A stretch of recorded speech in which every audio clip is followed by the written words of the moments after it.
거룩하신 하나님, 감사합니다. 이 시간에 주님 앞에 나와 생명 되신 하나님의 말씀을 통하여 복음을 듣고자 합니다. 간절히 간구합니다, 주님. 저희들에게 하나님의 말씀을 들을 수 있는 귀를 허락하여 주시옵소서. 거룩하신 예수님의 이름으로 기도하였습니다.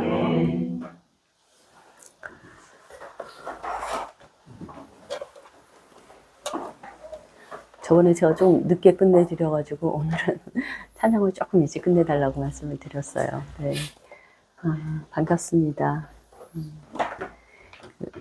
오늘 하는 성경 공부는요, 예수님께서 성경을 통해서 예수님께서 직접 말씀하신 복음을 성경책을 이렇게 읽으면서 전할 거예요. 그래서 그 마태복음 3장하고 요한복음 3장과 요한복음 6장을 성경을 읽으면서 복음을 전해야 되기 때문에 혹시 유튜브로 이 설교를 들으시는 분도 성경책을 꼭 갖다 놓으시고 오늘 설교는 그렇게 들으셔야 돼요. 성경책을 꼭 펴놓고 그리고 이 성경책을 찾아가면서 특히 요한복음 3장하고 6장 말씀을 전할 때는 꼭 그렇게 말씀을 들어주세요. 하나님께서는요, 태초에 그분이 계획하신 대로 하나님의 때에 지금으로부터 2000년 전에요, 세상 죄를 지고 가는 하나님의 어린 양 예수 그리스도를 이 땅에 보내주셨어요. 요한복음 1장 29절에 기록되어 있죠. 또 마지막 선지자로 침례 요한이 이분이 메시아다라고 그렇게 증거를 해주셨죠. 이건 요한복음 1장 34절에 나와 있고요. 마태복음 3장에는 예수님께서 침례 요한으로부터 침례를 받으시는 장면이 나오고, 마태복음 4장에는 여러분들이 가장 잘 많이 알고 계시는 그 예수님이 마귀에게 시험받는 장면이 나와요. 그래서 마태복음 그 4장을 이렇게 읽으면서 말씀을 드릴 건데요. 마귀는 이때 시험하는 장면을 보면요, 좀 이상한 거가, 마귀는 영적인 존재이기 때문에 예수님이 이 땅에 오셨을 때 그가 창조주 하나님이라는 걸 알고 있었어요.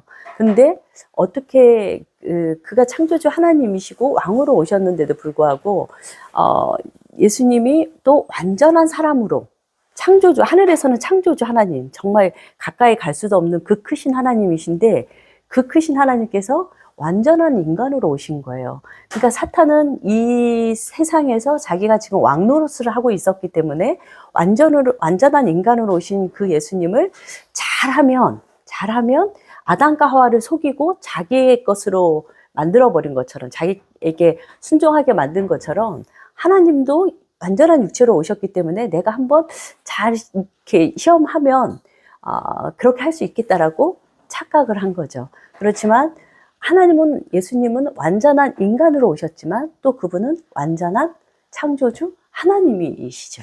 네. 한번 마태복음 4장을 보면서 마귀가 시험하는 장면을 같이 읽으면서 말씀을 나눠볼게요.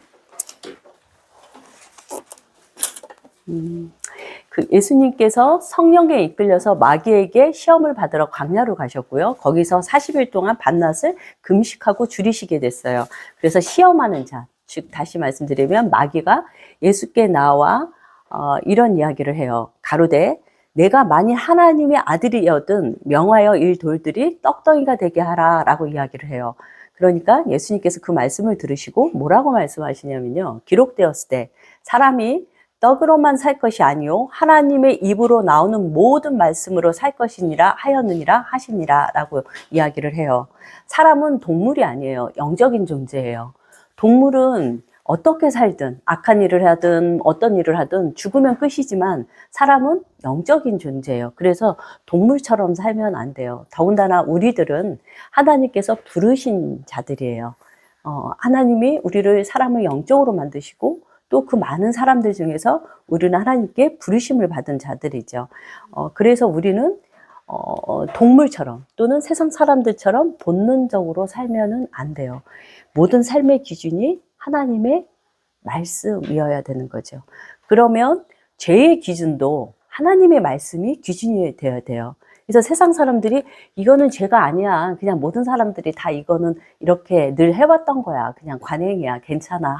하더라도 우리의 죄의 기준은 하나님의 말씀이어야 되고 또 교회에서 신앙생활 열심히 하시는 분들 사이에서도 분명히 죄인데 아 이거 괜찮아. 그렇게 막 예민하게 생각하지 않아도 돼 하면서 죄인데도 불구하고 하나님의 말씀으로 봤을 때 죄인데도 불구하고 아무렇지도 않게 죄의식 없이 행한다고 해서 죄의식이 없이 행한다고 해서 그것이 죄가 아닌 게 아니에요. 우리는 항상 모든 것의 삶의 기준이 삶의 모든 것 특별히 죄의 기준도 하나님의 말씀이 죄의 기준이 되어야 된다는 거죠. 이것은 이 하나님의 말씀으로 죄의 기준을 본다고 해서 막 사람들을 정죄해도 돼요라는 얘기는 아니에요. 네, 그냥 단지 우리가 사망과 생명의 길이 무엇인지 하나님의 말씀으로 분별해서요. 우리의 남은 인생이 주님께 맞춰가는 거예요. 주님께 우리의 방향을 맞추고 나아가는데 이 말씀이 기준이어야 된다는 거죠. 근데 이런 삶을 사는 사람들은요. 사람들로부터 세상 사람들도 그렇고 교회에 다니는 사람들에게도 그렇고 때로는 목회자분한테도 받을 수 있는 대우이기도 한데요. 미움을 받게 되고요. 오해를 받게 되고 많은 사람들로부터 버림을 받게 돼요. 진짜 하나님의 말씀을 생명의 권위를 들고 사는 사람들은 늘 마음의 준비가 나를 버림받을 수 있고 미움받을 수 있고 오해받을 수 있구나. 왜 내가 오해를 받지? 이렇게 너무 이렇게 상처받지 않았으면 좋겠어요. 그런 삶을 살게 되죠. 제가 계속 읽어볼게요. 이에 마귀가 예수를 거룩한 성으로 데려가 성전 꼭대기에 세우고 6절 가로되 내가 만일 하나님의 아들이거든 뛰어내리라 기록하였으되 저가 너를 위하여 그 사자들을 명하시리니 저희가 손으로 너를 받들어 발이 돌에 부딪히지 않게 하리로다 하였느니라. 7절에 이 이야기를 들은 예수님께서 7절에 이렇게 말씀하시죠. 또 기록되었을 때 주 너희 하나님을 시험치 말라 하였느니라 하신대라고 얘기를 하죠. 시편 91편 11절에서 12절 말씀을 마귀가 교묘하게 하나님의 말씀을 교묘하게 이용을 해서 예수님을 시험에 빠뜨리려고 했어요. 그런데 사탄은 지금도 우리에게 하나님의 말씀을 가지고 부르심을 받은 자들에게 교묘하게 하나님의 말씀을 이용해서 우리를 시험에 빠뜨리려고 해요. 마치 이와 같아요. 소경에게 코끼리가 어떻게 생긴지 전혀 모르는 사람에게 이제 안 보이는 거죠. 전혀 안 보이는데 코끼리가 어떻게 생긴지 모르는 사람에게 어떤 속이는 자가 와서 코끼리의 다리를 만지게 하면서 이게 코끼리의 모양이야 라고 얘기하면 그 사람은 코끼리를 자기가 만지고 있기 때문에 코끼리가 이렇게 기둥처럼 생겼구나 라고 생각을 하게 되죠. 코끼리의 모양을 모르니까. 이렇게 속일 수 있어요. 코끼리를 만지면서도 속을 수 있어요. 그렇지만 우리가 코끼리의 전체적인 그 코끼리의 모양을 알고 있다면 속이는 자가 데리고 가서 자 여기가 코끼리야 하고 만지게 해줬어요. 그러면 그 사람은 안 보이니까 그 다리를 만지고서 코끼리의 다리를 만지고서 이거는 코끼리의 다리구나. 코끼리는 이렇게 생겼고 귀는 어떻게 생겼고 코는 어떻게 생겼는데 지금 내가 만지고 있는 거는 다리 부분이구나 라는 걸 정확하게 알 수 있어요. 그러니까 사탄은 하나님의 복음을 제대로 알지 못하는 자에게 마치 그와 같이 속이는 거죠. 근데 예수님께서는 7절에 이렇게 말씀을 하시죠. 주 너희의 하나님을 시험치 말라라는 말씀이 기록되어 있다라고 말씀을 하시죠. 사탄이 하나님의 말씀을 거짓으로 이용한 거를 하나님께서는 말씀으로 확인시켜 주는 거죠. 네, 8절부터 다시 읽어볼게요. 그 8절부터 11절까지 한번 읽어주세요. 조금 빠르게 읽어주세요. 마귀가 또 그를 데리고 지극히 높은 산으로 가서 천한 것과 그 영광을 보여가로되 만일 내게 엎드려 경배하면 이 모든 것을 내게 주리라. 이에 예수께서 말씀하시되 사단아 물러가라. 기록되었으되 주 너희 하나님께 경배하고 다만 그를 섬기라 하였느니라. 이에 마귀는 예수를 떠나고 천사들이 나와서 숨으니라. 이 말씀을 읽어보면 좀 이상하죠. 예수님이 천지를 창조하신 주인이세요. 그런데 사탄이 당신이 내게 경배하면 이 세상의 모든 영광을 주겠다라고 이야기를 하는데 예수님이 이게 왜 네 거야, 내 거지, 내가 창조했잖아 라고 말씀하지 않으세요. 네, 이상하죠. 네. 사탄이 이렇게 이야기를 할 수 있었던 거는 하나님께서, 예수님께서 천지를 창조하신 분이 맞죠. 그런데 그분이 천지를 창조하시고 그분이 창조한 아담에게 하나님께서 창조하신 이 모든 세상을 다스리고 지켜라 라고 통치권을 줬어요. 아담에게 통치권과 권세를 줬죠. 그래서 그것을 소유한 아담은 하나님 말씀을 잘 순종하고 있을 때는 그 권세를 가지고 있는 거였었어요. 그런데 그 아담이 사탄의 속임수에 넘어가서 사탄의 것이 되어버렸어요. 그래서 사탄이 아담을 지배하는 자가 되었죠. 그러면 아담이 사탄에게 속해버렸으니까 아담이 가지고 있던 그 통치권, 그 권세는 사탄의 것이 되어버려요. 그래서 합법적으로 그는 이 세상의 왕이 되어버린 거예요. 그래서 그 합법적인 그 권세로 예수님한테 나한테 경배하면 주겠다라는 이야기가 가능했던 거죠. 근데 우리가 여기서 한 번 더 생각해 봐야 될 것은요. 아담이 가지고 있던 그 권세와 그 통치권은 창조주가 가지고 있는 그 권세와 그 통치가 아니었었어요. 창조주 하나님께서 주신 것, 그러니까 하나님의 섭리 밑에서 가지고 있었던 권세이죠. 그러면 그 관점에서 보자면 사탄이 아담을 소유함으로 인해서 가져간 그 세상의 왕이 된 그 권세도 하나님의 절대 주권 안에 속해 있는, 하나님의 섭리 안에 있는 그 권세인 거죠. 자기가 마음대로 창조주처럼 마음대로 누릴 수 있는 그 권세는 아니었던 거죠. 그러면 그 아담 때부터 지금까지 사탄이 해왔던 모든 악한 일들을 그 관점에서 보자면 사탄이 자기가 일을 계획하고 진행했다기보다는 하나님의 절대 주권 안에서, 하나님의 섭리 안에서, 하나님의 허락 안에서 행한 일이라고 보여지는 거가 맞죠. 이거는 욥기 1장에 보면 그 비슷한 내용이 나오죠. 그리고 이 사탄의 권세는 여인의 후손으로 오신 예수 그리스도께서 십자가에 못 박혀서 죽으시고 부활하시고 승천하신 이후에는 그 합법적으로 갖게 된 그 권세마저도 이제 상실하게 되죠. 그래서 지금 현재는 우리 예수 믿는 하나님의 자녀에게는 사탄이 우리에게 부리는 어떤 그 권세는 다 거짓으로 우리를 속이는 것이 되죠. 우리는 하나님의 자녀가 되면 예수님의 그 사탄의 그 모든 권세는 우리에게는 진짜 합법적인 권세가 아니라 불법적인 권세가 되는 거죠. 예수님은 사탄의 모든 시험을 하나님의 말씀으로 그의 악함을 밝히 드러내셨고요. 사탄은 하나님의 말씀 앞에서 그 어떤 시험도 성공하지 못하고 잠시 예수님을 떠나게 돼요. 이 일 후에 마가복음 1장 14절에는요, 요한이 잡히게 되고 예수께서 갈릴리에 오셔서 하나님의 복음의 말씀을 선포하게 돼요. 그래서 마가복음 1장 15절에 예수님께서 뭐라고 말씀하시냐면요, 이 말씀은 정말 너무나 성경에서 가장 중요한 말씀 중에 한 말씀인 것 같아요. 때가 찼고 하나님의 나라가 가까웠으니, 이거는 좀 암기해 주세요. 이거는 너무 중요한 말씀이라서 회개하고 복음을 믿으라 하시더라. 이 말씀은 정말 중요해요. 제가 다시 한번 말씀드릴게요. 회개하고 복음을 믿으라.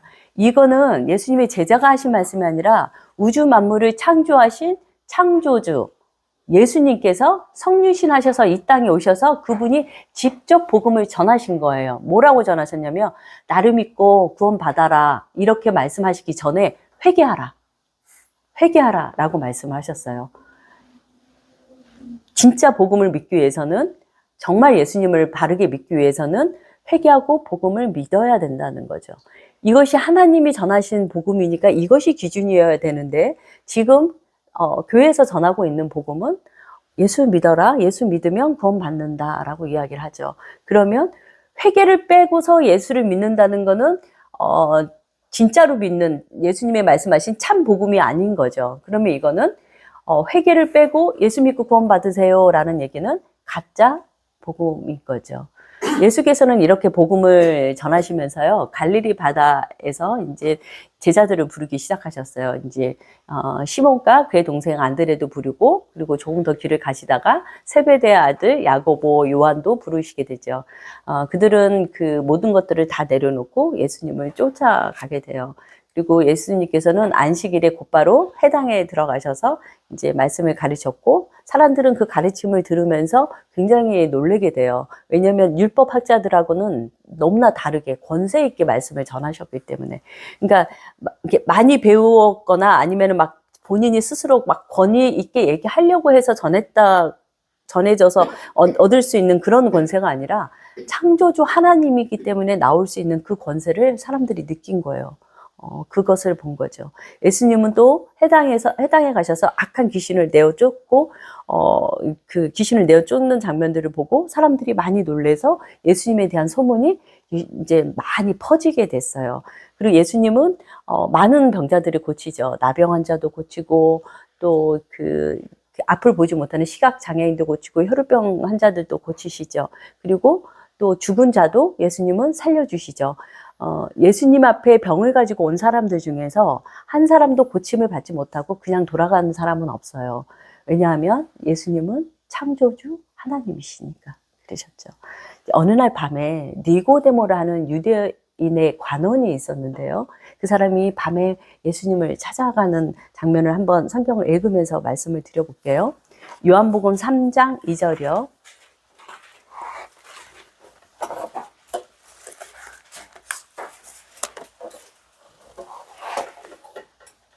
요한복음 3장에 보면요. 이 니고데모가 밤중에 예수님께 이제 가는 장면이 나오는데요. 2절에 제가 읽어볼게요. 그러니까 니고데모가 밤에 예수께 와서 가로되, 라삐여, 우리가 당신은 하나님께로서 오신 선생인 줄 아나이다.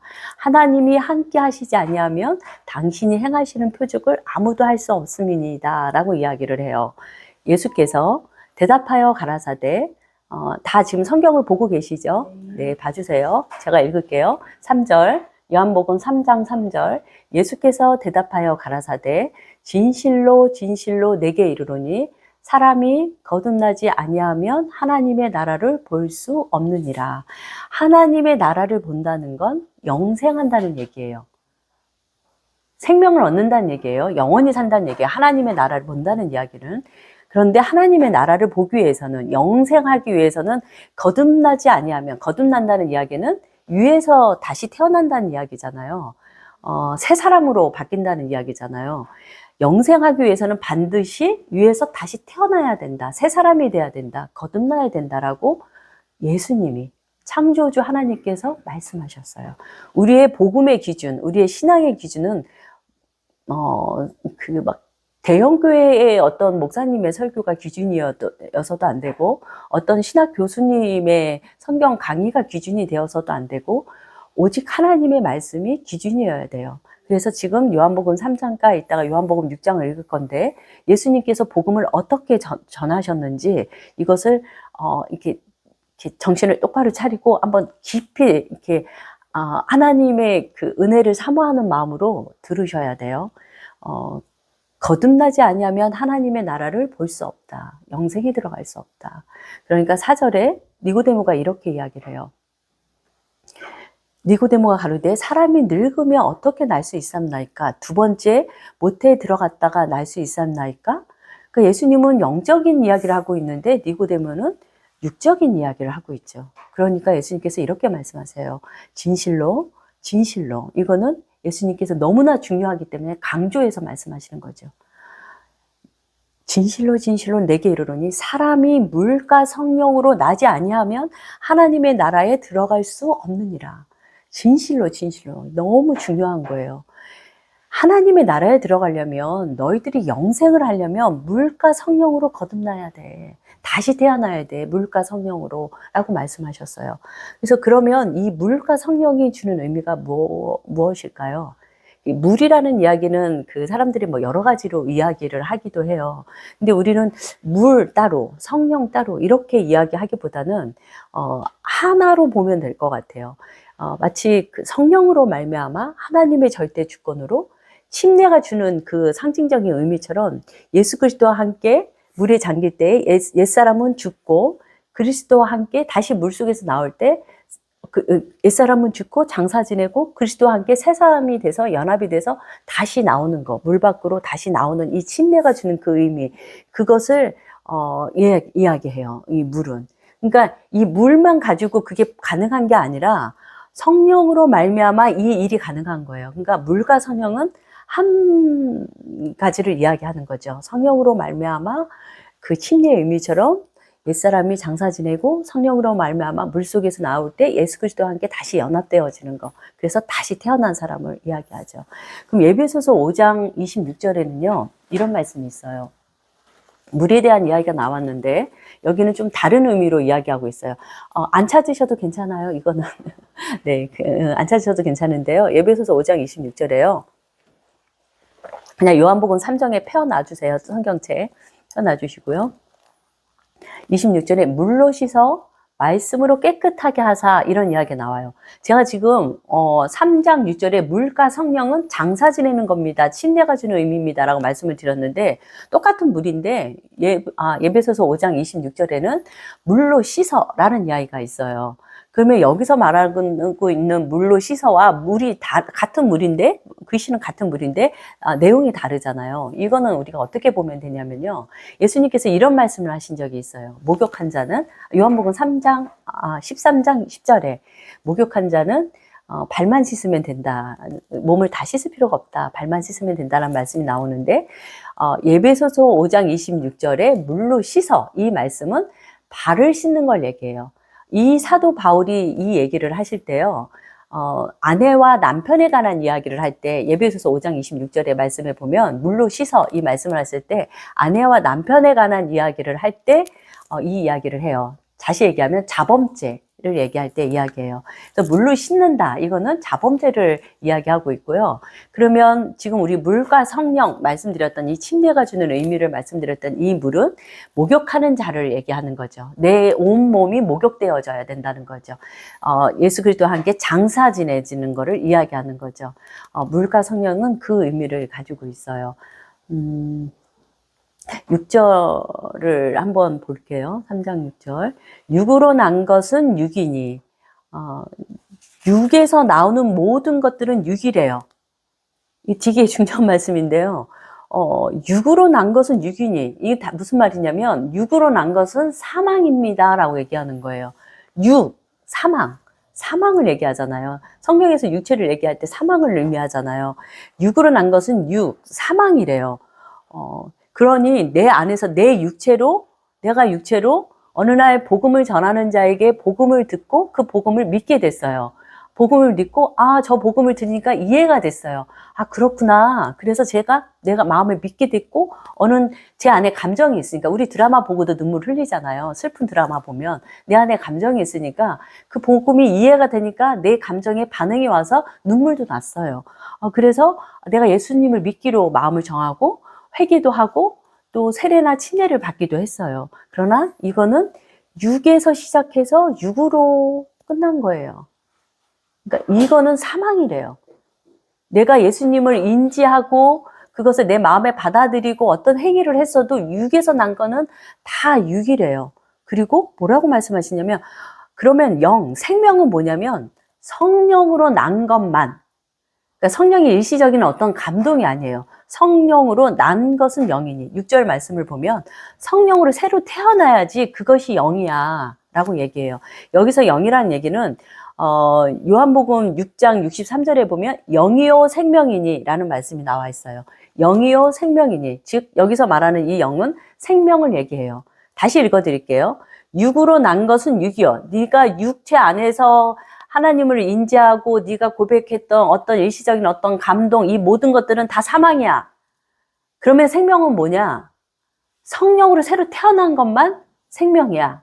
라고 누가? 창조주 하나님이 이 땅에 육체를 입고 오셔서 전하신 복음이에요. 우리의 복음의 기준은 이것이어야 되는 거죠. 7절에 내가 내게 거듭나야 하겠다 하는 말을 기이 여기지 말라. 이제 못 알아듣는 걸 알고 계시는 거예요. 니고데모는 육체 안에서 육체의 옛것을 얘기하고 그것을 기대하고 물어봤기 때문에 처음부터 예수님이 하시는 말씀을 못 알아듣는 거예요. 그러면서 8절에 예수님이 뭐라고 설명을 하시냐면요. 바람이 임으로 불매 내가 그 소리를 들어도 어디서 오며 어디로 가는지 알지 못하나니 성령으로 난 사람은 다 이러하니라는 말씀이에요. 오늘 바람이 굉장히 많이 불었잖아요. 그 바람이 어디서부터 시작해서 어디로 가고 또 왜 이쪽으로 불다가 또 왜 반대쪽으로 부는지 우리는 잘 몰라요. 그런데 바람이 있다는 건 알아요. 왜냐하면 건물 안에 들어와 있어도 창문에서 바람이 부는 소리가, 세차게 부는 소리가 들려요. 그리고 창문 밖에 쳐다봤더니 바람으로 인해서 막 낙엽이 날려요. 막 나뭇가지도 날려요. 그러면서 그 일어나는 현상을 통해서 아, 밖에 바람이 부네. 얘가 어디서 와서 어디로 가는지는 알 수 없지만 마치 성령으로 난 사람들도 그렇다는 거죠. 성령님이 거듭난 사람에게 행하시는 그 어떤 일들은 우리가 다 알지 못하지만 그 사람, 정말 성령의 인도하심을 받는 사람에게는 그 안에서 하나님의 생명이 자라나고 있는 것을 통해서 아, 하나님이 이런 일을 하셨구나라는 것을 우리가 알게 된대요. 니고데모는 이 8절의 설명을 듣고 더 어려워해요. 도대체 무슨 말인가 더 어려워해요. 그래서 9절에 이런 이야기를 해요. 니고데모가 대답하여 가로되 어찌 이러한 일이 있을 수 있습니까? 라고 물어봐요. 무슨 말인지 도저히 못 알아듣는 거죠. 예수께서 너는 이스라엘 선생이잖아. 그런데 모르겠니? 라고 주님이 말씀하세요. 진실로 주님께서 또 말씀하셔요. 우리는 아는 것을 말하고 본 것을 증거하노라. 그러나 너희가 우리 증거를 받지 아니하는도다. 너희가 우리 증거를 받지 않는다. 말씀하시고 12절에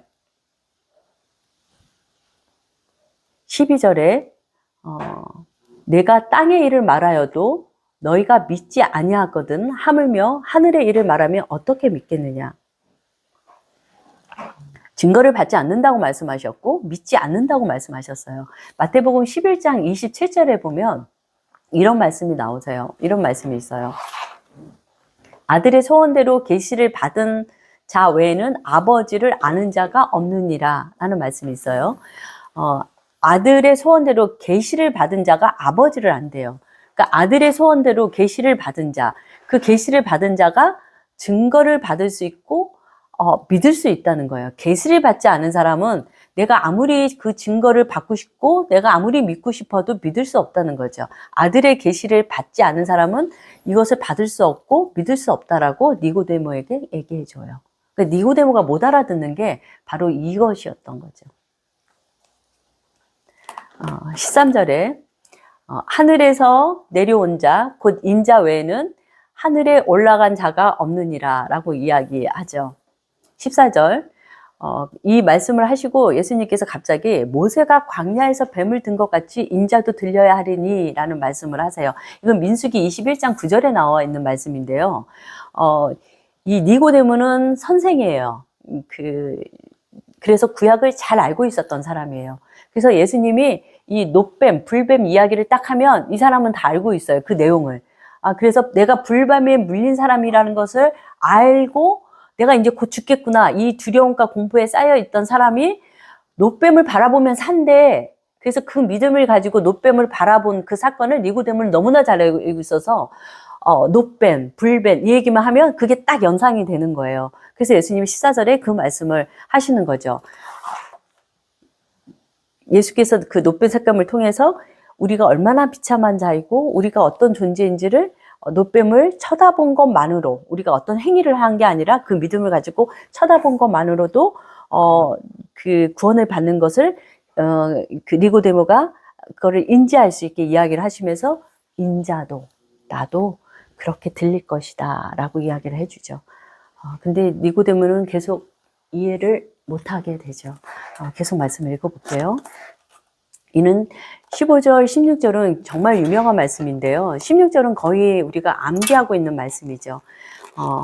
15절에 이는 저를 믿는 자마다 영생을 얻게 하려 하심이니라 라는 말씀이 있고요. 16절에 하나님이 세상을 이처럼 사랑하사 독생자를 주셨으니 이는 저를 믿는 자마다 멸망치 않고 영생을 얻게 하려 하심이니라. 다시 볼게요. 15절에 믿는 자마다 영생을 받는다. 16절에 믿는 자는 영생을 얻는다 라고 말씀이 적혀 있어요. 이 믿는 자마다 영생을 받는다는 이 말씀을 예수님께서 15절, 16절에 하시기 전에 제가 아까 읽어드리면서 말씀드렸던 내용들이 있잖아요. 주님은 그 말씀을 먼저 하셨어요. 15절, 16절에서 믿는 자가 무슨 뜻인지를 먼저 예수님께서 설명을 해주시고 그 다음에 믿는 자가 영생을 얻는다. 믿는 자가 영생을 얻는다. 주님이 이렇게 말씀하셨어요. 근데 사람들이 그 설명해 준 거는 얘기하지 않고 그냥 3장 16절 말씀만 가지고 예수 믿으며 멸망치 않고 우리가 영생을 얻는다라고 전하죠. 그러면 이거는 잘못된 복음이에요. 이게 중요하니까 다시 한번 볼게요. 3절에 뭐라고 아까 제가 말씀드렸던 거를 다시 한번 말씀드려 볼게요. 3절에 거듭나야 하나님의 나라를 볼 수 있다. 거듭나야 영생할 수 있다라는 이야기죠.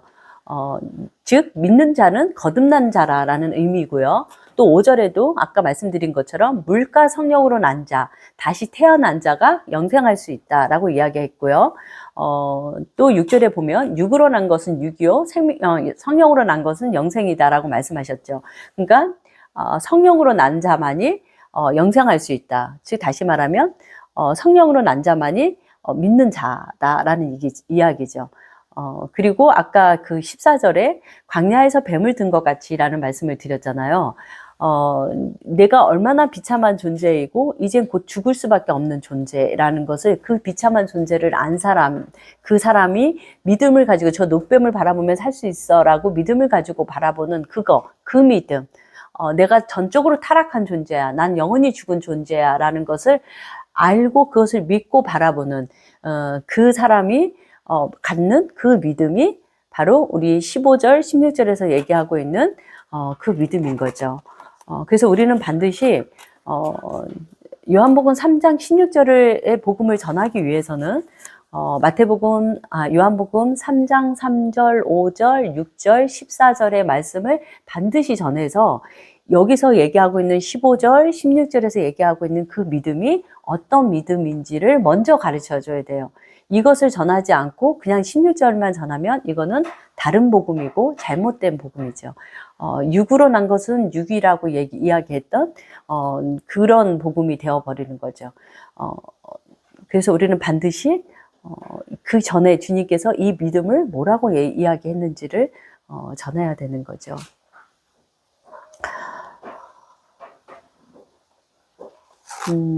요한복음 이거는 같이 한번 찾아볼게요. 요한복음 5장 25절.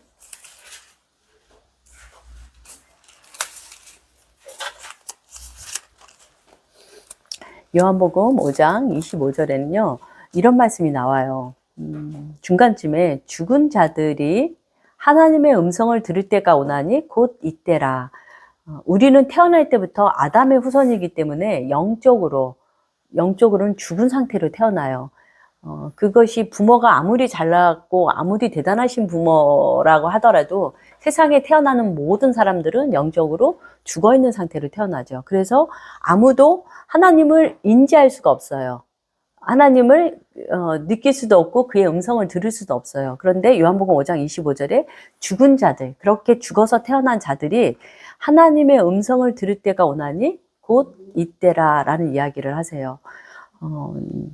그러면 우리는 죽어서 태어나는데 25절처럼 하나님의 음성은 어떤 사람들이 들을까요? 그 설명이 요한복음 5장 21절에 나와 있어요. 다 같이 한번 읽어볼게요. 5장 21절. 어떤 사람이 주의 음성을 듣게 되는지, 죽은 자들이. 아버지께서 죽은 자들을 일으켜 살리신 같이 아들도 자기의 원하는 자들을 살리는. 네, 맞아요. 아들도 자기가 원하는 자들을 살리신다는 말씀 있죠. 아들이 원하는 자를 하나님께서 살리시고 하나님의 음성을 듣게 한다는 거죠. 창조주 하나님이 원하는 자가 하나님의 음성을 듣는다고 우주 만물을 창조하시고 천국과 지옥의 모든 것들을 주관하고 계시는 그분이 말씀하신 거예요. 예. 그래서 모르겠어요. 이런 말씀을 이렇게 듣다 보면 하나님에 대해서 저는 이런 이야기를 처음 들었을 때 좀 서운한 생각이 들었었거든요. 근데 주님께서 지금 반복해서 말씀하시는, 이따가 요한복음 6장도 읽을 건데요. 우리가 여기에서 우리가 알아야 되는 거는, 그분이 절대 주권자이시구나 라는 거죠. 절대 주권자 앞에서 나라는 존재가 어떤 존재구나라는 것을 알아야 돼요. 그래서 예수님이 자꾸 진실로 하시면서 하나님의 절대 주권에 대한 이야기를 하고 계시죠. 네. 그리고 이제 며칠 후에 예수님은 또 다시 가버나움으로 가시게 되고요. 예수님이 집에 계시다는 소문을 듣고 많은 사람들이 이제 그곳에 몰려들게 돼요. 여러분들이 또 잘 알고 있는 말씀인데요. 중풍병자를 고치시는 장면을 우리 한번 같이 볼게요. 그 마가복음 2장을 같이 펴고 볼게요. 마가복음 2장에 보면 예수님이 이제 집에서 복음을 전하셨고 많은 사람들이 모여서 예수님이 전하시는 복음을 듣고 있었어요. 마가복음 2장 3절을 볼게요. 사람들이 한 중풍병자를 4사람이 메워가지고 왔어요. 근데 사람이 너무 많이 있으니까 예수님 앞에 갈 수가 없는 거예요. 이 병자가 예수님 앞에 가면 나을 수 있을 텐데 가지를 못하는 거예요. 그래서 지붕을 뜯고 이제 4사람이 위에서 그 병상을 내렸어요. 근데 예수님이 그 모습을 보고 5절에 뭐라고 말씀하셨냐면요. 소자야, 내 죄사함을 받았느니라 라고 예수님이 말씀하셨어요. 그러니까 어떤 서기관들이 거기에 앉아서 마음에 의논하기를 이 사람이 어찌 이렇게 말하느냐, 참담하도다. 하나님 한 분 외에는 누가 이렇게 말을 하느냐. 그러니까 죄사함은 오직 창조주 하나님만 가능한데 분명히 사람인데 어떻게 저런 말을 하냐. 여기서 분노하고 정말 화가 나 있었죠. 저희가 속으로 이렇게 의논하는 것을 예수님이 중심에 보시고 어찌하여 마음에 의논하느냐라고 말씀을 하셔요.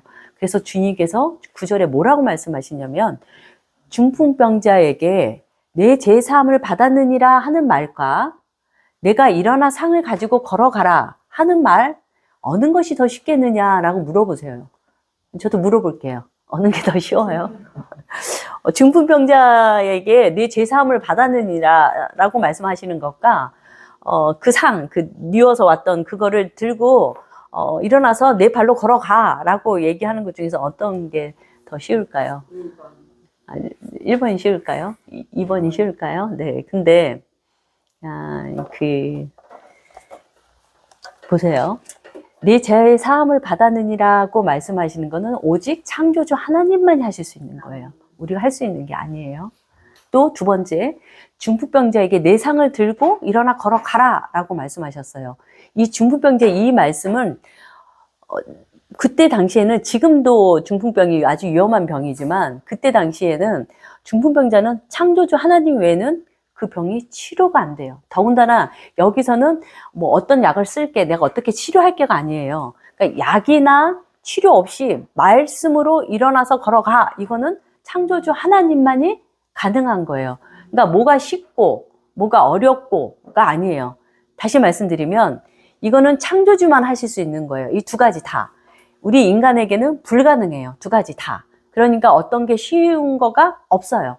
둘 다 어려운 것도 없어요. 둘 다 불가능해요. 우리 인간은. 그것을 이제 예수님이 질문하니까 사람들이 생각해 보니까 이거 둘 다 아닌데 이거 다 창조주만이 하실 수 있는 일인데 이렇게 생각이 돼서 대답을 못하게 되죠. 그래서 예수님께서는 이렇게 하세요. 중풍병자에게 처음에는 5절에 소자야 내 죄사함을 받았느니라고 말씀을 하시고 내가 이 말을 왜 하냐면 그냥 고쳐주면 되는데 왜 했냐면 하면서 10절에 말씀하세요. 인자가 땅에서 죄를 사하는 권세가 있는 줄을 너희로 알게 하려 하노라 라고 말씀하셨어요. 그러니까 그냥 병만 고쳐주셔도 됐었는데 예수님께서 이것 때문에 10절 이 말씀 때문에 그렇게 하셨다고 말씀하시면서 이제 2번째로 중풍병자에게 또 말씀하세요. 창조주 하나님만이 하실 수 있는 그 말씀을 하세요. 11절에 내가 내게 이르노니 일어나 내 상을 가지고 집으로 가라. 이렇게 말씀하시자 12절에 그가 일어나 곧 상을 가지고 모든 사람 앞에서 나아가거늘 저희가 다 놀라 하나님께 영광을 돌리며 라는 말씀이 나오죠. 예수님께서 이 중풍병자에게 병을 고치는 이런 기적을 통해서 내가 창조주 하나님이다 라는 것을 보여주셨죠. 예수님은 이 땅에 유체로 입고 오셔서 많은 표적들을 행하셨는데 예수님께서 이 표적을 행하신 이유는요. 그 불쌍한 사람들, 그 질병이나 여러 어려움을 통해서 고통당하고 있는 사람을 불쌍히 여기는 마음이 있으셨어요. 그분은 하나님이시잖아요. 사랑의 하나님이시잖아요. 그 불쌍한 마음이 있으셨고 또 하나는 이 사람들이 지금은 깨닫지 못하지만 지금은 뭔지 잘 모르지만 하나님의 때가 되면 그때 오셨던 그 예수님, 성육신 하셨던 그 예수님이 메시아였구나 라는 것을 알게 하시려고 지금 표적을 예수님께서 보여주시는 거예요. 사람들이 잘 이해하지 못하지만 그 표적을 보여주시는 거죠. 그러면 지금도 표적을 우리가 구하시는 분들이 있죠. 그러니까 저랑 전에 전화 통화하셨던 어떤 분도 저에게 하나님하고의 관계에서 어떤 표적들이 있으셨어요? 이렇게 물어보시는 분이 있으시더라고요. 이제 그쪽에 관심이 있으신 거예요. 그래서 이제 그분하고 나눴던 대화가 있었는데요. 우리도 표적을 되게 사랑해요. 내가 왜 성령의 그 표적을 구하는지 내 자신을 정직하게 한번 살펴보세요. 나는 뭐 때문에 성령의 표적을 구하고 있는지를. 네. 그리고 주님은 또 지나가시다가 알페오의 아들 레위 세관장이죠. 그 세관장이 세관에 앉아 있는 것을 보고 예수님께서 나를 쫓으라라고 얘기를 하자 그 레위가 이제 일어나서 예수님을 쫓고 그 레위의 집에 이제 예수님이 같이 들어가셔서 복음을 전하게 되죠. 근데 그 자리에 많은 죄인들이 와서 예수님이 전하시는 복음을 듣게 됐어요. 이 이야기를 잠깐 볼게요. 성경 안 찾고 그냥 제가 말씀을 드릴게요. 많은 사람들이 와서 복음을 듣게 됐고, 바리새인과 사두개인들이 이렇게 보니까, 왜 저런 죄인들하고 저렇게 앉아서 이야기를 나누시지? 라고 이제 생각하게 됐어요. 그래서 예수님께서 뭐라고 말씀을 하셨냐면요. 저만 성경을 조금 찾아서 볼게요. 마가복음 2장 15절, 17절 말씀인데요.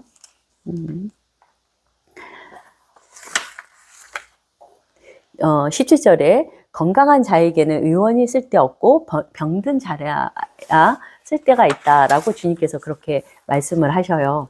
이 말씀은 내가 정말 불뱀에 물린 사람이다라고 아는 사람이 노뱀을 바라본다는 거죠. 실제로 불뱀에 물렸는데 나는 불뱀에 물리지 않았어 라고 잘못 착각을 하고 잘못 인지를 해서 나는 굳이 롯뱀을 바라볼 필요가 없어 하는 사람은 롯뱀을 바라보지 않음으로 인해서 죽게 되는 거죠. 자기가 정말 내 영적인 상태가 어떤지를 정확하게 보는 것이 중요하죠. 그래서 주님께서 이 말씀을 하시는 거예요. 내가 병들었다고 생각하는 사람에게는 의원이 필요하지만, 그러니까 여기서 그러니까 내가 의인을 부르러 온 것이 아니요라고 말씀하실 때 진짜 의인이 있어서 그렇게 말씀하신 게 아니라 의인으로 착각하고 있는 사람을 이야기하는 거죠. 그래서 주님은 스스로 내가 의인이고 구원받았다고 착각하고 있는 사람에게는 필요가 없다. 주님은 죄인, 즉 주님의 은혜가 아니면 스스로는 도저히 하나님께 나아갈 수도 없고 주의 음성을 들을 수 없는 죽은 자, 내가 죽은 자이구나 라고 고백하는 사람에게 필요한 분이다. 내가 그 사람을 위해서 왔다라고 주님은 죄인을 부르러 왔다라고 말씀을 하시죠. 그리고 그 밑에 말씀은 보면 이제 금식 18절부터 22절에는 금식에 관한 이야기가 나오고요. 23절에서 28절은 이제 안식일에 관한 이야기가 나와요. 그래서 27절, 28절만 한번 다 같이 큰 소리로 조금 빠르게 27절, 마가복음 2장 27절, 28절을 읽을게요. 읽어주세요. 또 나사렛 안식일은 사람을 하는 것이요 사람의 안식일을 하는 것이 아니니 이러므로 인자는 안식일에도 주인이라. 네, 그리고 그 밑에 말씀은 이제 안식일에 관한 이야기가 끝나고 마가복음 3장에는요. 안식일에 손 바른 사람을 고치시는 내용이 나오는데요. 예수님께서 해당에서 있었는데 한편 손 바른 사람이 거기 있었어요. 그래서 사람들이 예수님을 이제 송사하려고 이제 고발하려고 이렇게 안식일에 병을 고치나 안 고치나 이렇게 보고 있었어요.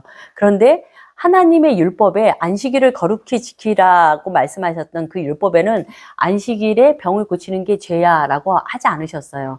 그러니까 안식일에 병을 고치는 거가 죄는 아니에요. 근데 이 사람들은 왜 이거를 그렇게 생각하게 됐냐면 전에 말씀드린 것처럼 바리새인들은 하나님이 주신 율법을 잘 지키고 싶었어요. 그래서 사람들의 법을 여러 가지를 만들었어요. 안식일을 잘 지키기 위해서는 안식일에 병을 고치면 안 돼. 이렇게 자기네들이 법을 만들어 놓고 이것을 하나님께서 말씀하신 그 법하고 수준을 똑같이 보는 거예요. 그 권위를 똑같이 둔 거죠. 그래서 그걸로 사람을 정죄하는 거예요. 이렇게 하나하나 보자 하고 정죄하고 판단했던 거예요.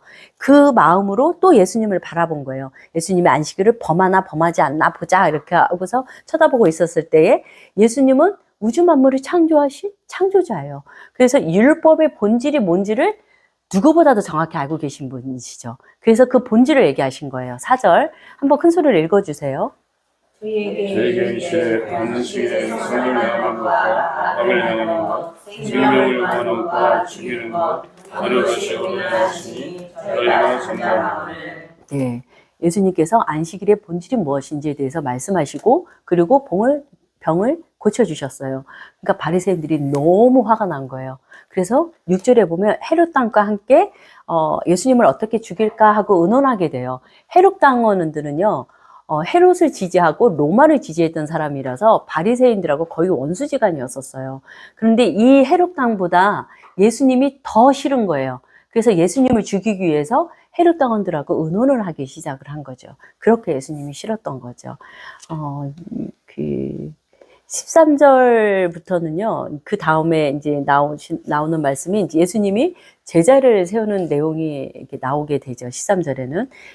여기서 하나님께서, 예수님께서 12제자를 이렇게 부르고 12제자가 예수님을 따라요. 그래서 이 사람들은 다, 이렇게 마음을 결심을 하죠. 다 모든 것들을 버리고 따라왔던 사람들이라서 어떻게든지 주님의 예수님을 잘 따르려고 마음을 정하고 온 사람들이에요. 그런데 그 12명 중에 한 사람은 그렇지 않죠. 예외인 사람이 한 명이 있었었죠. 네, 이제는 아까부터 말씀드렸던 요한복음 6장을 말씀드릴 건데요. 제가 가능한 한 3시 안에 끝내드릴게요. 6장을 이게 너무 중요한 말씀인데요. 요한복음 6장이에요. 이거는 성경을 다 찾아서 보시면서 제가 읽어드리면서 말씀을 전할게요. 이거는 예수님께서 생명에 대해서, 구원에 대해서 예수님께서 직접 말씀하신 것을 같이 읽으면서 이야기를 나눌 거예요. 여기에 어떤 내용이 나오냐면요. 예수님께서 병자들을 고치는 표적을 행하니까 많은 사람들이 예수님을 따랐어요. 그 표적을 보고 예수님을 따랐던 거예요. 그래서 또 예수님께서 그 무리들이 또 예수님께 다가오는 그 병자들이 고쳤던 그 표적을 본 사람들이 또 예수님 앞에 온 거예요. 또 다른 이제 표적을 사모하는 마음으로 오게 된 거죠. 그래서 예수님이 눈을 들어서 큰 무리가 오는 것을 보고서 이렇게 말씀하세요. 빌립에게 우리가 이 떡을 어디서 이 떡을 사서 이 사람들로 먹게 하겠느냐라고 물어보죠. 그러니까 빌립이 뭐라고 이야기를 하죠. 나중에 성경을 읽으세요. 뭐라고 이야기를 하죠. 그리고 안드레가 예수님 한 어린 아이에게 보리떡 5개와 물고기 2마리가 있습니다 라고 이야기를 하죠. 그러니까 예수님께서 사람들을 이렇게 무리를 져서 앉히라고 하고 그것을 축사를 해서 사람들에게 나눠주라고 하죠. 그때 그 떡을 먹었던 사람이 남자 성인만 5,000명이었으니까 뭐 어린아이, 여자, 뭐 노인 뭐 다 포함하면 2만 명이 훨씬 넘는 굉장히 많은 인원인데 떡 5개와 물고기 2마리로 그 사람들에게 실컷 먹고 너무 배불러서 도저히 먹을 수 없어 하고 남겨놓은 그 조각들을 다 거뒀더니 큰 바구니로 12바구니를 거두게 돼요. 이 사람들은 너무 충격받고 너무 좋았던 거야. 이야, 이거 굉장한데? 이렇게 된 거죠. 그래서 14절에 이런 얘기를 해요. 그 사람들이 그 표적을 경험한 사람들이에요. 예수의 행하신 이 표적을 보고 말하되 참으로 세상에 오실 그 선지자라 라고 얘기한 거죠. 야, 모세가 신명기 18장 15절에 얘기했던 그 선지자가 이분이신가 봐 라고 이야기를 하게 되죠. 너무 기뻐하죠. 근데 이 사람들은요, 그 모세가 이야기했던 신명기 18장 15절에 나온 그 선지자, 그 메시아로 그분이 모세가 얘기했던 그 메시아로 생각하는 게 아니라 이들이 기다렸던 그 메시아는 자기네들을 로마의 지배 아래에 있었기 때문에 로마의 압제로부터 자기네들을 해방시켜주고 우리를 잘 먹고 잘 살게, 아프지 않고 배부르게 잘 먹고 행복하게 살게 해줄 그 메시아를 사모하고 기다렸는데 예수님이라는 이 분이 병든 사람을 말로 고쳐주는 거예요. 그 많은 병자들을. 그리고 이분이 또 그 떡 5개와 물고기 2마리로 2만 명이 넘는 사람들이 실컷 먹을 수 있는 표적을 행한 거예요. 그러니까 야, 우리가 기다렸던 그 메시아구나 라고 기뻐했죠. 근데 예수님은 그런 모습을 보고 이 사람들은 이 예수님을 임금 삼으려고 했죠. 이분이 우리가 기다렸던 메시아다라고 생각하고 임금 삼으려고 하니까 예수님이 이제 그 자리를 떠나게 되죠. 예수님은 이 땅에 임금으로 오셨던 거가 아니시잖아요. 그래서 그분이 자리를 떠나게 되죠. 그리고 이제 예수님의 제자들이 배를 타고 이제 바다를 건너가고 이제 그 다음에 그 내용을 읽어보면요, 건너가게 되고 또 이제 뭐 바람이 불었고 예수님이 이제 그 무리를 걸어서 제자들이 있는 그 배 쪽으로 막 걸어가는데 예수님 오시는 모습을 보고 막 유령인가 막 이렇게 두려워했었고, 그리고 예수님이 그 배에 탔었고, 그래서 다시 가버나움으로 왔고, 이제 그런 내용이 이제 성경에 기록되어 있어요. 그 내용이 쭉 기록되어 있고 24절에 어떤 말씀이 나오냐면요, 무리가 거기 예수도 없으시고, 여기서 무리는 아까 그 2만 명이 다 온 거는 아니고요, 그 2만 명 중에 그 표적을 경험한 사람들 중에 열심히 예수님을 쫓아다녔던 제자 같으신 분들이 있었어요. 많은 무리인데요. 그러니까 예수님의 12 제자는 아니지만 예수님의 제자처럼 예수님을 열심히 따랐던 사람들이었었어요. 그 무리들이 막 예수님을 찾다가 없으니까 막 여기저기 찾다가 이제 예수님을 발견하게 된 거예요. 24절에 보면 무리가 거기 예수도 없으시고 제자들도 없음을 보고 그 배들을 타고 예수를 찾으러 가버나움으로 가서 바다 건너편에서 만나 랍비여 어느 때에 여기 오셨나이까 하니라고 이제 예수님을 이렇게 만나고 이제 기뻐하게 됐죠. 그래서 26절에 이렇게 예수님이 말씀하세요. 이 사람들이 왜 기뻐하는지, 왜 찾았는지를 예수님을 알고 계시니까 이런 말씀을 하세요. 예수께서 대답하여 가라사대, 다 같이 26절을 한번 큰 소리로 읽어볼게요. 예수께서 대답하여 가라사대, 내가 진실로 진실로 너에게 이르노니 너희가 나를 찾는 것은 표적을 본 까닭이 아니요 떡을 먹고 배부른 까닭이라. 네, 여기서 표적을 본 까닭이 아니요, 예수님이 말씀하신 거는 표적의 참 의미를 너희들이 알고 온 게 아니야, 이런 뜻이에요. 표적의 참 의미, 표적을 나타낸 참 의미를 너희들이 알고 온 게 아니라 먹고 배불러서 온 거잖아 라고 주님이 말씀하셨어요. 그리고 27절에 뭐라고 말씀하시냐면, 썩는 양식을 위하여 일하지 말고, 지금 제가 이야기하고 있잖아요. 여기 앉아서 그 마이크 앞에서 사람인 제가 이야기하고 있지만 저는 지금 성경을 읽고 있어요. 예수님이 말씀하신 거를 그대로 읽고 있어요. 그러니까 제가 사람이지만 하나님의 말씀을 제가 읽고 있기 때문에 하나님의 말씀으로 들으셔야 돼요. 네, 제가 다시 읽어볼게요. 썩는 양식을 위하여 일하지 말고 영생하도록 있는 양식을 위하여 하라. 그러니까 썩는 양식을 위해서 인생을 그렇게 살지 말고 어떤 일을 해야 돼. 썩는 양식을 위해서 어떤 일을 하지 말아야 돼. 어떤 행위를 얘기하는 게 아니에요.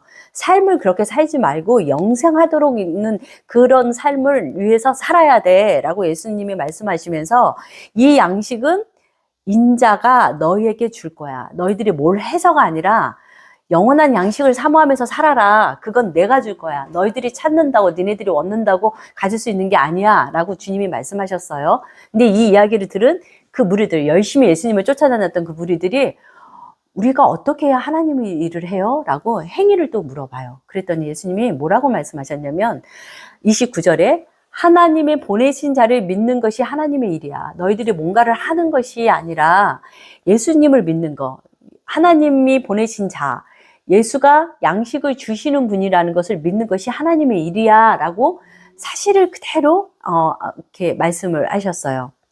그러니까 사람들이 그 30절에 이렇게 이야기를 하죠. 30절을 다 같이 한번 읽어볼게요. 저희가 묻되 그러면 우리로 보고 당신을 믿게 하시는 표적이 무엇이니까, 하시는 일이 무엇이니까. 또 표적을 이야기하죠. 그러면서 이들이 신나서 막 엄청난 기대를 가지고 31절을 얘기해요. 뭐라고 얘기하냐면요, 기록된 바, 예수님한테 말씀드리는 거예요. 하늘에서요 저희에게 떡을 주어 먹게 하였다 함과 같이 우리 조상들은 광야에서 만나를 먹었나이다. 그래서 신나게 이야기를 해요. 이 성경 말씀을 막 얘기하면서 이제 엄청난 기대를 가지고 이런 일이 있었습니다. 그리고 당신은 그만한 능력을 가지고 있는 분인 거를 우리는 믿고 있습니다. 우리 믿음이 너무 좋은 사람들이에요. 이 사람들은 본인들은 너무나 하나님이 어떤 기적을 행하실지를 엄청난 기대를 가지고 우리는 이런 엄청난 일을 당신이 행하실 수 있는 분인 것을 믿고 알고 있습니다. 그래서 주님을 딱 쳐다보고 있었는데 주님이 이렇게 말씀하셨어요. 32절. 내가 진실로 진실로 너희에게 이르노니 하늘에서 내린 떡은 모세가 준 것이 아니라 오직 내 아버지가 하늘에서 내린 찬떡을, 예수 그리스도를 얘기하죠. 너희에게 주시나니 하나님의 떡은 하늘에서 내려 세상에게, 여기서 말하는 세상은 세상에 있는 모든 사람에게 생명을 주겠다는 이야기가 아니라 유대인이든 이방인이든 세상에 살고 있는 많은 사람들 중에 하나님께서 이끄신 사람, 하나님께서 부르신 사람, 택하신 자들을 이야기하죠. 그 세상 사람들에게 생명을 주는 것이다 라고 이야기를 해요. 그러니까 무슨 말인지 못 알아듣겠지만 어쨌든 떡이래. 그러니까 34절에 이 사람들이 저희가 가로되 주여 이 떡을 항상 우리에게 주소서라고 이야기를 해요. 그냥 뭐 좋은 거 같아서 그냥 주세요라고 말씀을 드렸어요. 하여튼 예수님이 떡이 뭔지를 이야기하세요. 35절 예수께서 가라사대 내가 곧 생명의 떡이니, 이 사람들의 그 얼굴 표정이 어떻게 변했었을지 상상이 되시나요? 내가 생명의 떡이야 라고 이야기를 했어요. 충격을 받았겠죠, 사람들이. 내게 오는 자는 결코 줄이지 아니할 터요 나를 믿는 자는 영원히 목마르지 않을 거야. 생수를 줄 거야 라고 이야기를 해요. 그러나 예수님은 이 사람들의 영적인 상태를 아세요. 그래서 그 얘기를 하세요. 그러나 내가 너희더러 이르기를 너희는 나를 보고도, 지금 앞에 있잖아요. 생명의 떡이. 나를 보고도 믿지 아니하는도다 라고 주님께서 말씀하셔요. 그러면서 너희들이 왜 믿을 수 없냐면 하고 하나님께서 말씀하셔요. 예수님이 아버지께서 내게 주시는 자는 다 내게로 올 것이요 내게 오는 자는 내가 결코 내어쫓지 아니하니라. 아버지께서 내게 주시는 자들은 내가 생명의 떡이라는 걸 알아보는데 너희들이 지금 못 알아보는 거는 아버지께서 너희들을 내게 준 자가 아니기 때문이야 라고 말씀을 하셔요. 38절 내가 하늘로서 내려온 것은 내 뜻을 행하려 함이 아니요 나를 보내신 이의 뜻을 행하려 함이니라. 그러면서 아까 37절에 했던 얘기를 말씀을 똑같이 또 하세요. 왜냐하면 중요하니까. 37절에 아버지께서 내게 주시는 자라고 얘기했잖아. 37절에. 39절에 똑같은 비슷한 얘기를 또 하세요. 나를 보내신 이의 뜻은 내게 주시는 자, 하나님 아버지가 내게 주시는 한 중에 내가 하나도 잃어버리지 아니하고 마지막 날에 다시 살리시는 이것이니라. 이것이 예수님이 하셔야 되는 일이고 그분의 사명이신 거죠. 예수님이 이 일을 하러 오신 거죠. 그래서 37절에 말씀하시고 똑같은 얘기를 또 39절에 또 말씀하세요. 그리고 40절에 아버지의 뜻은 아들을 보고 믿는 자마다, 아들을 보고 믿는 자는 아까 37절에 얘기했던 거, 39절에 얘기했던 거, 하나님께서 보내주신 자, 하나님께서 내게 주신 자를 이야기하는 거죠. 이런 사람들은 예수님을 믿게 되고 아들을 보고 믿게 되고 영생을 얻게 되고 예수님은 마지막 날에 다시 살리신다고 40절에 말씀을 하셔요. 그리고 41절에 자기가 하늘로서 내려온 떡이라 함으로 유대인들이 예수께 대하여 수군거리기 시작해요. 그러면서 가로되 이는 요셉의 아들 예수가 아니냐. 우리가 그 부모를 아는데 얘가 마리아에게서 태어났다는 걸 우리가 알고 있는데 지금 뭐라고 하는 거야? 하늘에서 내려왔다고? 하늘에서 왔다고? 무슨 말이야? 라고 이제 사람들이 이야기하기 시작했어요. 43절 예수께서 대답하여 가라사대 너희는 서로 수근수근 거리지 말라 라고 말씀하시면서 나를 보내신 아버지께서 이끌지 아니하시면 또 얘기하셔요. 또 반복해서 또 말씀하세요. 나를 보내신 아버지께서 이끌지 아니하면 아무도 내게 올 수 없으니 너희들이 성경을 많이 읽고 금식을 많이 했다고 해서 내게 올 수 있는 게 아니야. 하나님이 이끄셔야 돼. 아버지가 이끌어야 돼. 라고 이야기를 하세요. 그러니까 이 이야기는 뭐냐면 구원은, 영생은 너희들에게 달린 게 아니라 하나님의 절대 주권이야. 라고 이야기하고 있는 거죠. 45절 선지자의 글에 저희가 다 하나님의 가르치심을 받으리라 기록되었은즉 아버지께 듣고 배운 사람마다 비슷한 얘기를 또 하세요. 이건 무슨 말씀이냐면 아버지께 듣고, 그러니까 아버지께서 말씀해 주시고, 그러니까 배운 사람마다, 아버지께로부터 배운 사람, 아버지께서 가르쳐 준 사람은 내게 온다는 거죠. 아무나 오는 것이 아니라 아버지께서 가르쳐 주시고 아버지께서 말씀해 주신 그 사람만 예수님께 온다는 거죠.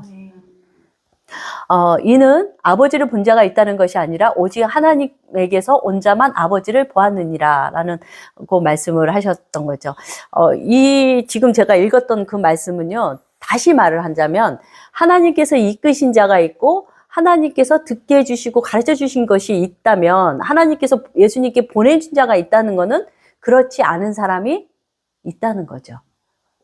하나님께서 이끌지 않은 사람도 있고 하나님이 보지 않은 사람도 있다는 거죠. 그렇지만 이것이 우리 아까 말씀드린 것처럼 하나님은 그러면 차별 대우하시는 거야? 그 차별의 기준은 뭐야? 이렇게 생각할 수 있어요. 우리는 인간이니까, 우리 인간의 입장에서는. 그렇지만 그것은 하나님이 차별하시는 게 아니라 그분이 주인이세요. 우주 만물을 그분의 선하신 뜻대로 창조하시고 계획하시고 그분의 뜻대로 일을 하시는 거예요. 그러니까 그분이 기준에 선이라고 하시면 그것이 선이고, 그분이 악이라고 하시면 그것이 악인 것이 우리의 입장에서 우리 마음에 들지 않으면 악이고 차별이고 이렇게 이야기할 수 없는 거죠. 네, 하나님은 우리를 차별하시는 게 아니라 하나님의 절대 주권, 내가 우주 만물을 창조하신 주인이야를 이야기하고 계시는 거죠. 47절에 진실로 진실로 너희에게 이르노니 믿는 자는 영생을 가졌나니, 이제는 아시겠죠. 여기서 믿는 자가 뭘 이야기하는지 앞에서 설명을 드렸었죠. 내가 곧 생명의 떡이로다. 너희 조상들은 광야에서 만나를 먹었어도 죽었거니와 이는 하늘로서 내려온 떡이니 사람으로 하여금 먹고 죽지 아니하게 하는 것이니라. 나는 하늘로서 내려온 산떡이니 사람이 이 떡을 먹으면 영생하리라. 나의 줄 떡은 곧 세상의 생명을 위한 내 살이로다.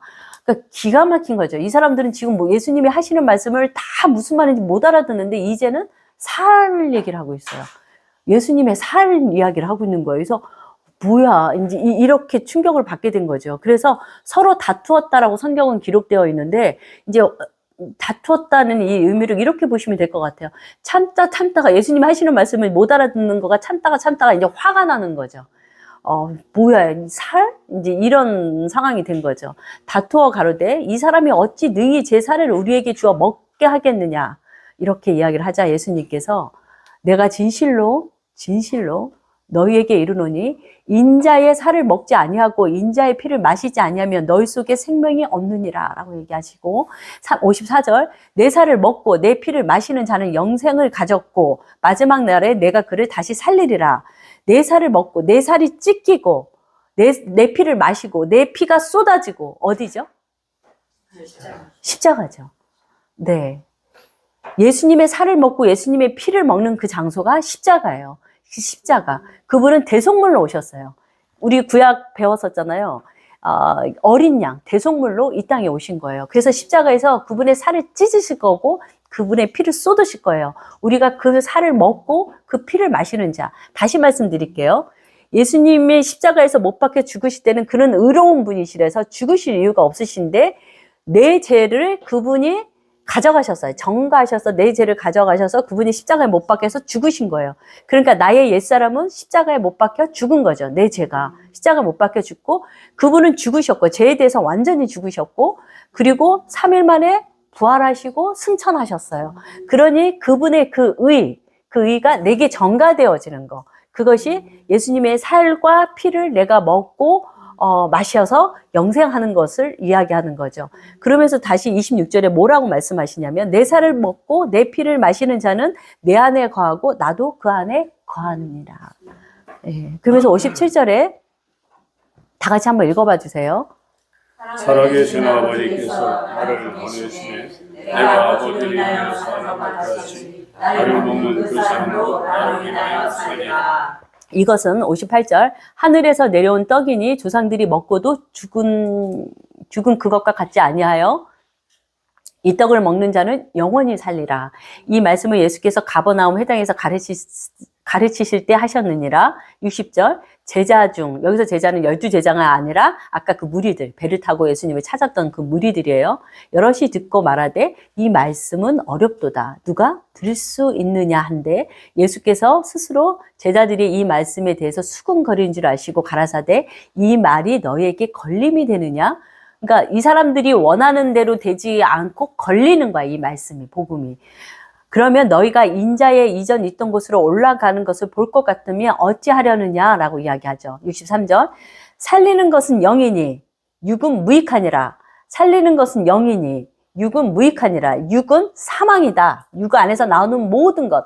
너희들이 금식하고 회개하고 선을 베푸고 가난한 자들에게 모든 재산을 팔아서 나눠준다 한다 할지라도 그것은 사망이다. 무익하다라고 얘기하죠.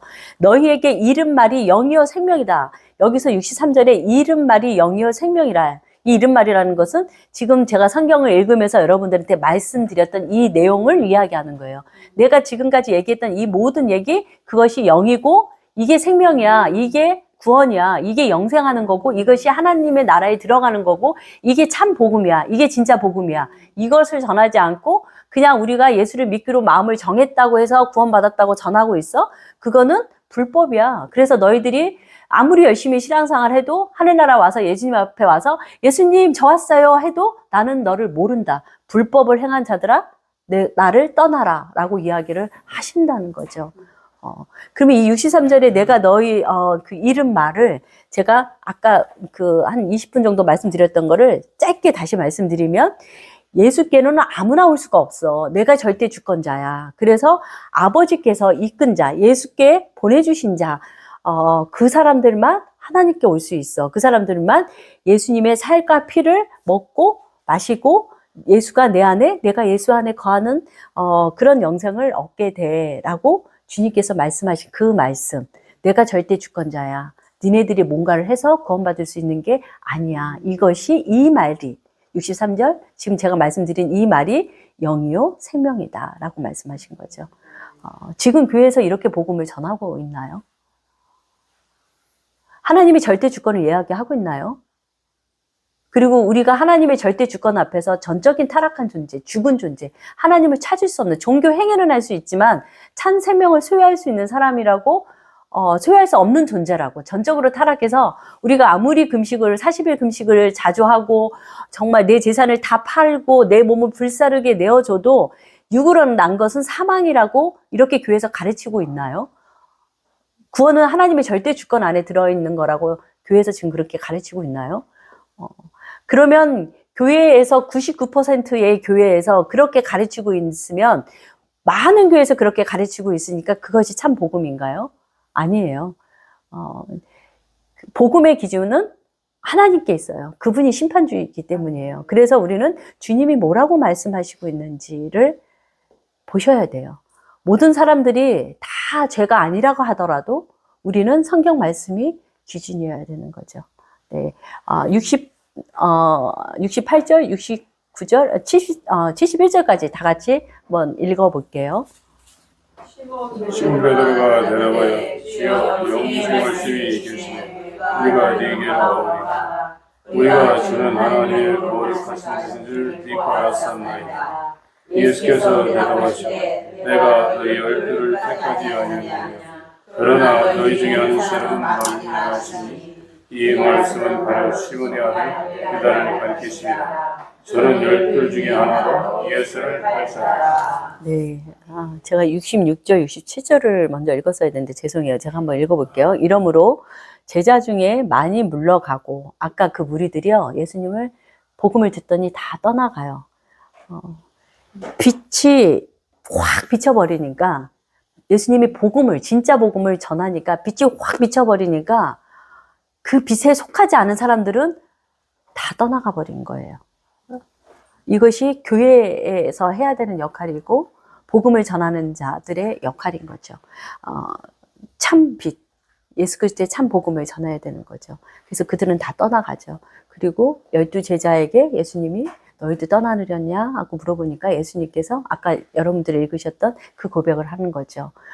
영생의 말씀이 계신데 우리가 누게로 가나이까 주는 하나님의 거룩하신 자라는 것을 우리가 알았었나이다. 이것은 하나님의 이끌림을 받은 하나님의 택하심 받은 자들의 고백인 거죠. 네, 이 시간에 제가 기도하고 마칠게요. 네.